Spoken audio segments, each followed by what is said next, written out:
Hola Alejandro, this is Ari, reporting in 2 years after you gave me a Psychomagic act and told me to report to you when I had done it. You said the Psychomagic act was going to be very difficult, and you even gave me permission to not do it because it was going to be so difficult. But I promised I would do it, so this is the report.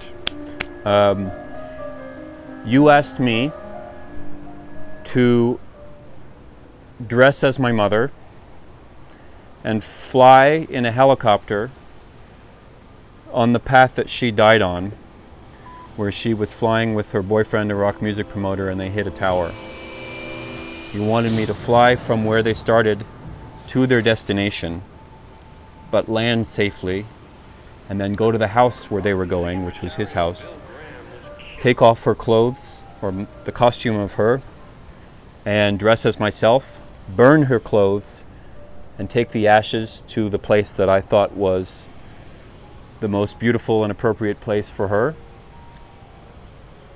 which is the top of a mountain. You didn't know that. And there I would free a bird and say, go, fly free. And then immediately you go and you make your show, your picture, you make your work.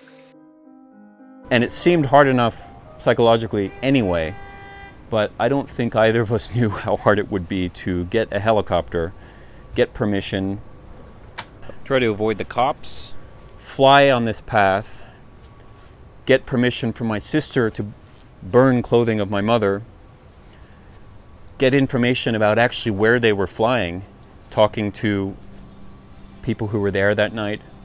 And it became a journey of discovery into the past in the 2 years I spent 5 times trying and ultimately succeeding in doing it.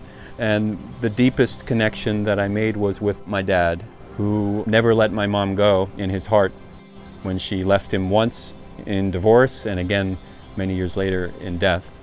And you had said that it would be possible, maybe a good idea, to bring my father on the journey. And he ended up being part of the release of the birds. And I say birds plural because I didn't want to just free any bird that would die on the mountain. I wanted to release one that would live. And first I worked with a wildlife group to try to find birds that were ready to go free.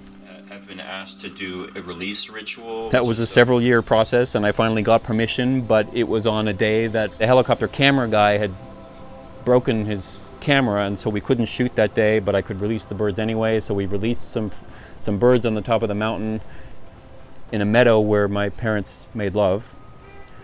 And then I went back again to do it again in order and complicating things even more insanely by shooting the whole thing, which made it 10 times more difficult because my heart was trying to have a spiritual experience and my mind was worrying about where the cameras were and they were breaking and whether the shot was working and whether I was going to make it in time and whether my dad was going to have a heat stroke on the top of the mountain waiting for us, whether my sister was going to be able to get an avocado sandwich to me, which felt spiritually important.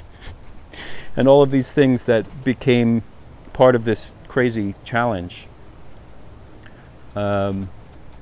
But I was able to do it on the 5th take after 2 years of trying, 2 years of failed attempts, different crews, broken legs, trying to find the right bicycle, trying to find my mother's bicycle, trying to find her outfit, trying to get in shape to bike a mountain, and trying to be true to the notion of freeing her spirit. And ultimately, I released 6 birds with my dad, 5 for his children and 1 for my mother, his wife. And then later I released trained birds as well. And so I released a lot of birds. And I burned things, and I burned memories, and I created new memories. And I think the Psychomagic act is not over, because by saying, you must film it, because I'm a filmmaker, even though there was a risk of not being inside the experience, I think the experience is only going to be complete when the movie is complete. So this is a very, very hard psychomagic act indeed, and I thank you for it. I think this is a report from the base camp of Everest, and Mountain is still there, and birds are flying.